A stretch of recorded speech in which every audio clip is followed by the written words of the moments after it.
নমস্কার বন্ধুরা, সকলকে জানাই আমার অনেক অনেক ভালোবাসা।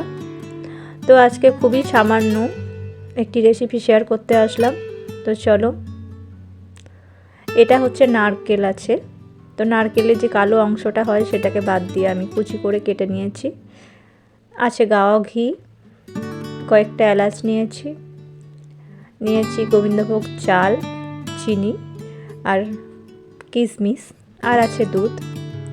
তো জানি এটা সকলেই জানো, খুবই সামান্য রেসিপিটি, কিন্তু এটা আমার মায়ের হাতের বানানো। মা আমার যেরমভাবে বানাতো ছোটোবেলায়, তো সেই রেসিপিটি আমি তোমাদের সাথে শেয়ার করতে আসলাম। অবশ্যই ভালো লাগবে। তো দেখো, প্রথমেই ঘিটাকে দিয়ে দিলাম। গরম হয়ে যাওয়ার পর দুটো বড় সাইজের তেজপাতা দিয়েছি আর এলাচটাকে দিয়ে দিলাম। তারপর গোবিন্দভোগ চালগুলোকে ভালো করে ধুয়ে নিয়েছি, এখন দিয়ে দিলাম। একটু ভেজে নেব। আমি জানি অনেকেই অনেক রকম পায়েস বানিয়েছো বা বানাও, তো এটা একবার ট্রাই করো, অবশ্যই খুবই ভালো লাগবে খেতে। তো এটা আমার মা আমার জন্মদিনের দিন তো বানাতোই, আমার যখন খেতে ইচ্ছে হতো তো তখনও বানাতো। তো এখন তো আমার বিয়ে হয়ে গেছে, তো মাকে তো আর পাই না, আর যখন খুব বেশি বেশি মনে পড়ে তখন একটু বানিয়ে খাই। তো সেই জন্য ভাবলাম তোমাদের সাথে একটু শেয়ার করি, আশা করি ভালো লাগবে। তো চালটাকে খুব ভালো করে ভেজে নেওয়ার পর দিয়ে দিলাম দুধ। খুবই সহজ কিন্তু খুবই সুন্দর হয় খেতে।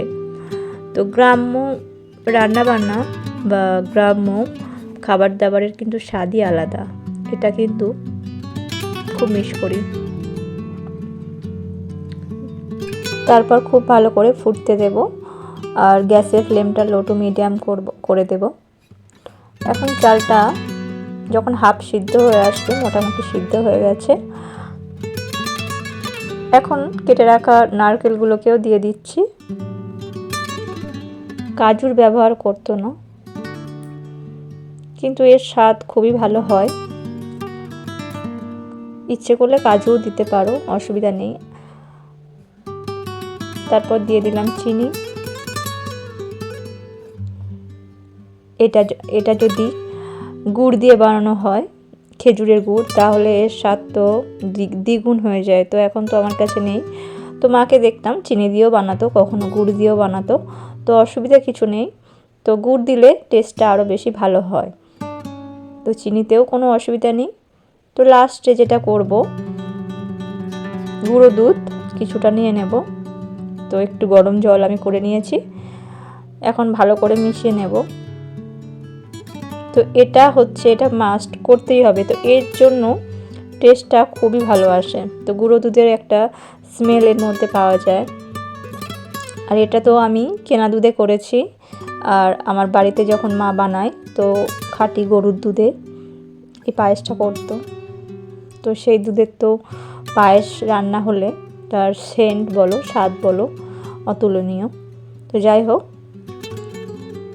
মোটামুটি পায়েসটা আমার হয়ে গেছে, এখন নামিয়ে নেব। তো এই ছিল আজকের রেসিপি। তো কেমন লাগলো তোমাদের অবশ্যই বলো, আর আমার চ্যানেলকে যারা এখনও সাবস্ক্রাইব করোনি তারা অবশ্যই সাবস্ক্রাইবটা করে দিও, আর আমার বন্ধু হয়ে থেকো, পাশে থেকো। তো টাটা সকল বন্ধুদের, আজকের মতো এইটুকুনি।